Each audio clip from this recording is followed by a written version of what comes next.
Eksekusi lahan di Pasar Indralaya diwarnai kericuhan. Emak-emak kontak fisik dengan poluan.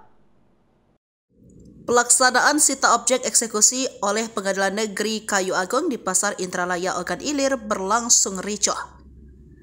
Pasalnya, belasan warga yang sudah bertahun-tahun tinggal di area depan Pasar Indralaya itu menolak bangunan kios mereka digusur pada Rabu 7 Agustus 2024 siang. Warga sebagai pihak termohon yang sudah menunggu di lokasi lahan dan bangunan tersebut menolak pihak PN Kayu Agung melakukan eksekusi. Sejumlah wanita yang merupakan pihak termohon menghadang juru sita dari PN Kayu Agung. Personel polisi wanita atau Poluan Polres Ogan Ilir yang melakukan pengamanan terlibat kontak fisik dengan emak-emak tersebut. Kericuan berawal saat seorang wanita perwakilan termohon menghadang pihak keamanan yang berjaga. Kontak fisik pun tak terhindarkan di mana terjadi aksi saling dorong antara ibu-ibu dan Poluan Polres Ogan Ilir. Salah seorang perwakilan termohon Nurjanah mengatakan tak terima dengan eksekusi lahan tersebut.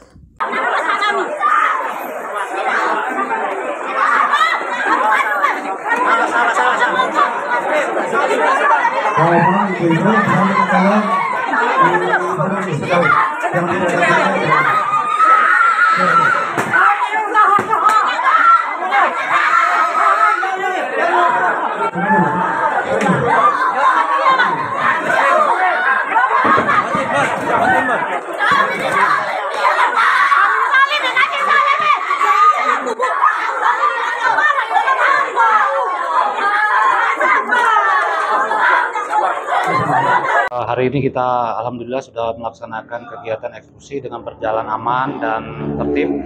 Jadi kami melakukan kegiatan pengamanan berdasarkan permohonan dari Pengadilan Negeri Kayu Agung terkait eksekusi lahan sebuah rumah yang ada di Pasar Indralaya, Kecamatan Indralaya.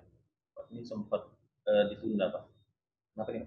Kemarin sempat ditunda karena memang situasinya kurang tepat karena pada waktu itu memang hari pasar, jadi kami menyarankan untuk dilakukan pada saat tidak hari pasar ya. Tadi kita ambil keputusan untuk dilakukan sore hari setelah pasar tidak lagi terlalu ramai. Berapa personil, Pak, dari Polres Ogan Ilir? Untuk Polres Ogan Ilir yang diterjunkan untuk kegiatan ini sejumlah 100 personil.